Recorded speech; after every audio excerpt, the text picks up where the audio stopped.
Hi guys, Springfield Armory. Springfield Armory, Springfield logo over there. SA45 Auto, Danger, Exhaust Ports, Read Manual, Springfield, Illinois, USA. And then V16 long slide, caliber 45. Ported barrel. Okay, so Springfield brought this model out, the long slide out in 2001, and they ran with this long slide until 2012.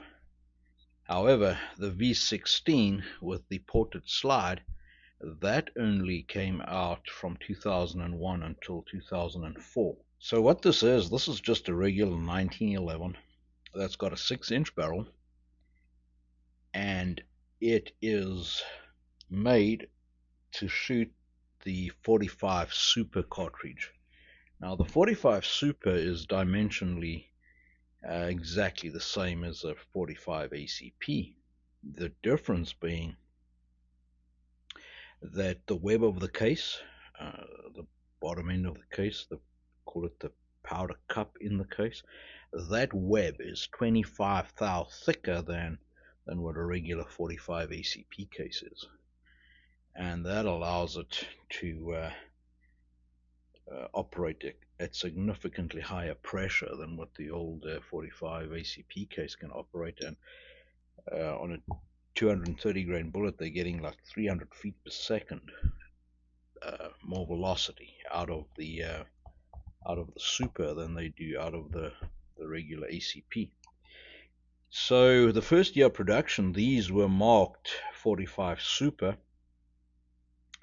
but then there was some patent infringement or some lawsuit, and they dropped the Super because somebody probably got that on a trademark, and they just called it caliber 45. So this pistol can shoot both the 45 ACP as well as the 45 Super.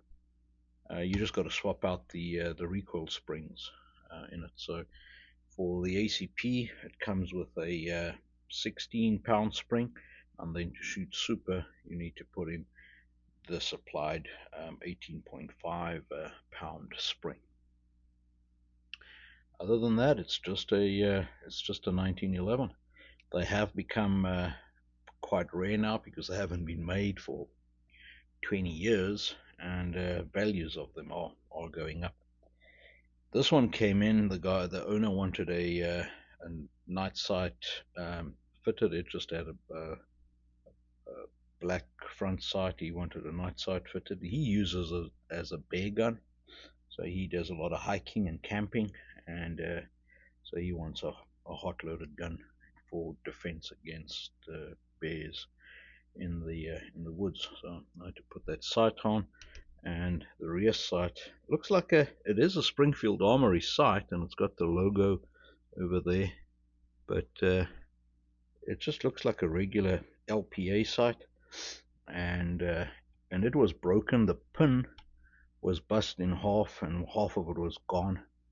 And the way the sight works, if you look over there, there's a little hole, and there's a spring in that hole that pushes up against that little detent over there, which is the click adjustment for the sight. And then the pin that goes through there,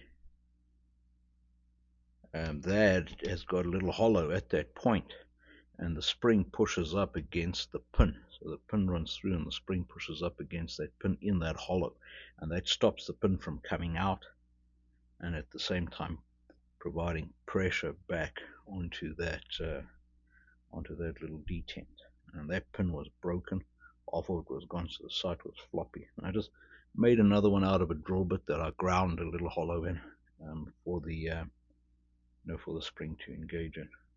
That's how I fixed that, and then the sight just slides in, and it's got a roll pin that pushes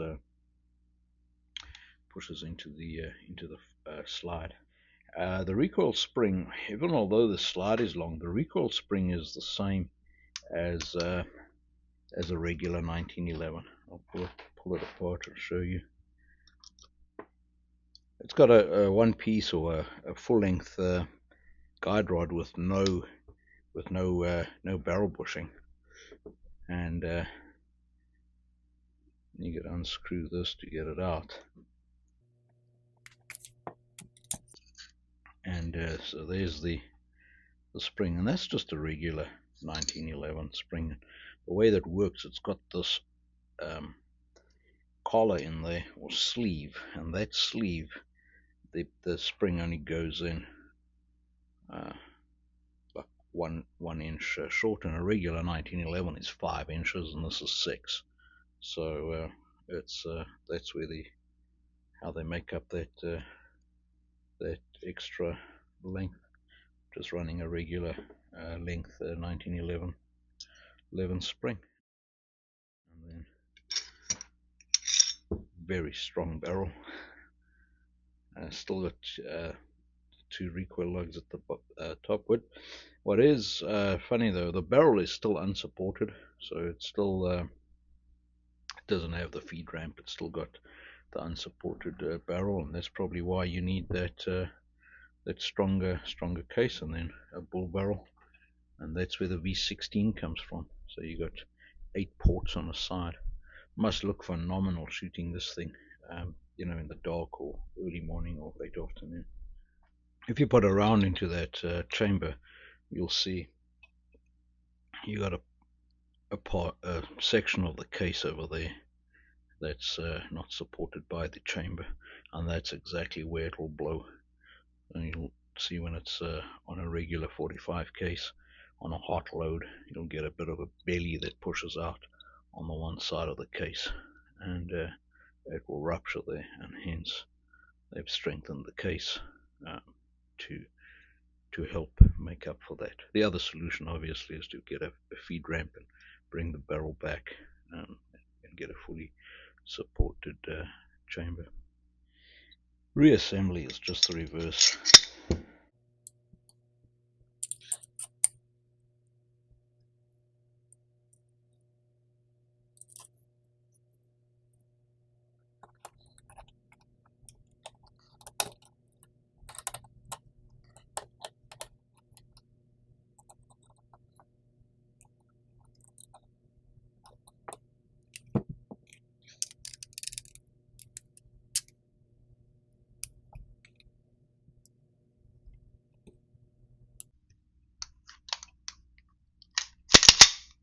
I hope you found that interesting. Stay safe. We talk again. Cheers.